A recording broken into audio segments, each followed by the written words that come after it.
France, Italie, Royaume-Uni, Espagne, Bosnie-Herzégovine, tous ces pays européens font face à la pollution atmosphérique. L'Organisation mondiale de la santé estime que les conséquences de la pollution atmosphérique sur la santé publique sont plus importantes que tout autre facteur environnemental. Selon l'Agence européenne pour l'environnement, 90% de la population urbaine du vieux continent est exposée à des taux de pollution élevés.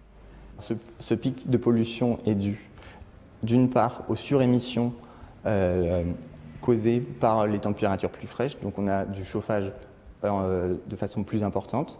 On a aussi les autres sources de pollution que sont le trafic et les industries.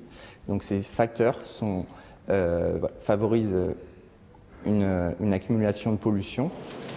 L'Union européenne propose plusieurs méthodes pour enrayer la pollution atmosphérique. Une directive propose ainsi de limiter les émissions de 4 principaux polluants: l'oxyde d'azote, le dioxyde de soufre, les composés organiques volatiles non méthaniques et l'ammoniac.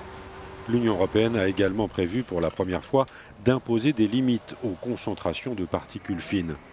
Au niveau national, les pays adoptent de leur côté des mesures d'urgence. En France comme ailleurs, de nombreuses villes ont réduit la vitesse maximale autorisée. Ce fut le cas sur le périphérique parisien. Paris a également imposé à plusieurs reprises une circulation alternée en offrant la gratuité des transports publics.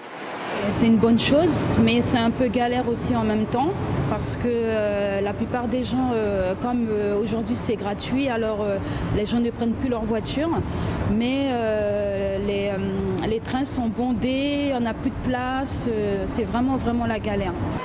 Autre méthode proposée par les pouvoirs publics, l'interdiction aux véhicules les plus polluants de circuler, avec à la clé des amendes pour les contrevenants. En Allemagne, les amendes atteignent 40 € et un retrait de points sur le permis de conduire. En Suède, l'amende peut atteindre 113 €, mais à Londres, les pénalités vont jusqu'à 1 millier d'euros. Les résultats se font attendre et pour protester contre une pollution qui n'existait pas il y a encore quelques années, des enfants de Haute-Savoie se sont mis en scène, immobiles, un masque sur le visage, dans la cour de leur école. Les images sont en noir et blanc et le résultat est glaçant.